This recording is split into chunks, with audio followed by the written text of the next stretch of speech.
শিয়া সুন্নির মতবাদ পরিহার করে মুসলিম উম্মাহ ঐক্যবদ্ধ হয়ে আবার যদি বীর উমরের মতো ভূমিকা রাখে, ইসরাইল নয় লক্ষ ইসরাইল মুসলমানদের পায়ে সিজদা করতে বাধ্য হবে। পৃথিবীতে একটা পাগল আছে, এই উম্মতের ফেরাউন ট্রাম্প। এই ট্রাম্পে বলতেছে যে আমরা এখন যুদ্ধ বিরতি দিতে চাই, মাইরের উপরে কোনো ওষুধ নাই, মাইরের উপর আর কোনো ওষুধ নাই। এরাও ভাবছিল না ইরানের হাতে এতটুক ব্যালিস্টিক মিসাইল আছে।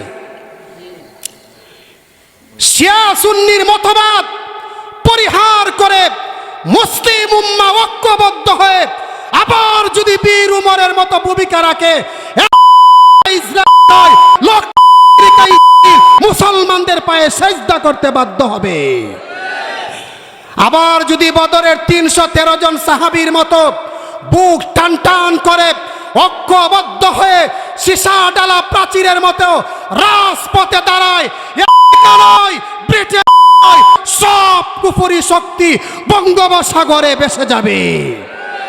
কিন্তু দুঃখের বিষয়, সৌদি আরবের মতো কিছু গাদ্দার এখনো বসে আছে। আমি মিডল ইস্টে একজনের কাছে ফোন দিলাম, ইরানের কথা বলতেছে বাইক না, ইরানের কথা বইল না, আমাদের ফোন টেকিং করা আছে।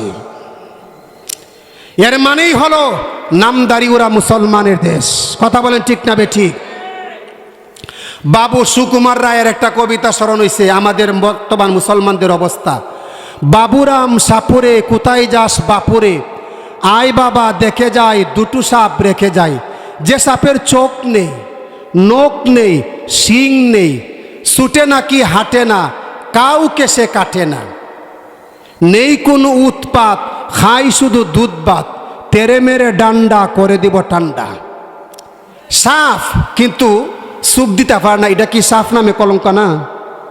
নবীর আশেক আমরা, এত গোটা পৃথিবীতে 250 কোটি মুসলমান আছে, 250 কোটি মুসলমানের সামনে একটা মতো যার রাষ্ট্র দাঁড়ায়, সব মুসলমান সরে যায়।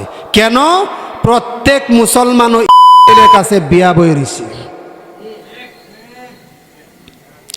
কথা বুঝে আসছে তো? যাই হোক, আমাদেরকে শক্তি যোগাতে হবে।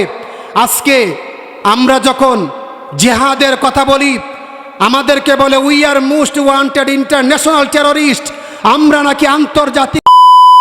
আল্লাহর কসম করে বলি, এই জমিনের মধ্যে 4 শতাধিক ধর্ম রয়েছে।